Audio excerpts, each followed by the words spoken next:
Check out this clip from the Mysterious Radio archives on Patreon. And I ran across a book that was a compilation of journal articles written about Sasquatches, mostly from the perspective of cultural anthropologists who were commenting on like these native artifacts that seem to depict apes, yet there are no apes in North America. How they talked about the peculiarity that all Native American tribes who live in suitable habitat have, I guess, a word for a Sasquatch-like hairy being in their oral tradition. And I thought that to be very peculiar if this whole thing was a hoax. And then, of course, I started diving into the physical anthropological journals, the work done by Dr. Grover Krantz, for example. I started looking at the inferred morphology of the foot structure and how their foot seems to be human-like, but when you get really close and start looking at how the bones are laid out, it's subtly different. And those differences happen to be exactly the biomechanical redesign of the foot necessary to carry a biped of that mass. And like little by little, all this stuff started seeping into my brain, my early 20s, and I started realizing, oh my gosh, Bigfoots are they're not only unusual and quirky and funny and everything I enjoy, but they might be real. So I just put that on the list of things I was doing when I was out in the woods, because I was already backpacking and camping, and at the end of the day, Bigfooting is essentially camping with a purpose. So that's how I got into it. Okay, awesome. Now, first I want to ask you, have you actually laid eyes on what you thought to be a Sasquatch?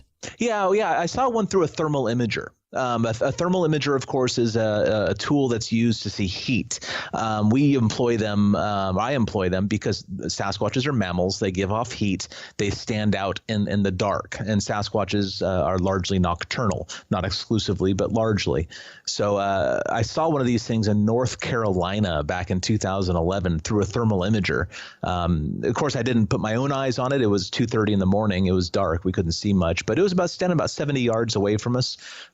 Just observing the party that I was in, and we got yells off the hillside. One of our guys took off after it, but whatever it was, Sasquatch or human, I think it was a Sasquatch, was navigating the wooded hillside without a light and easily outpaced the people chasing after it. So, I'm inclined to think I've seen one of these things, although it just lasted for a moment or, a minute or so, the whole encounter, and I can't 100% say it was a Bigfoot, although I'm strongly inclined to think it was based on the context and the situation. So, yeah, okay. You know what? It's interesting you mentioned North Carolina, because I do have someone that appears on a regular basis, and she talks specifically about sightings there in North Carolina. So they are continuing. Oh, yeah, absolutely. And North Carolina is a very wooded state, and the Appalachian area is just thick with sightings from where the Appalachian Trail, for example. I think it starts in Georgia, ends up in Maine, somewhere, Vermont. All along the Appalachian Trail, people see these things occasionally. And the Appalachian Mountains have a very long and very rich history of sighting reports. So it's no surprise. All right. Now, we're starting to hear many different explanations as to what this creature is. Some people think it's a flesh and blood animal that's very good at not being caught. And then others believe it's a creature that can come in and out of our reality whenever it wants. And that's why it hasn't been caught. What do you think it is? Access this edition and many more by becoming a Mysterious Radio patron at Patreon.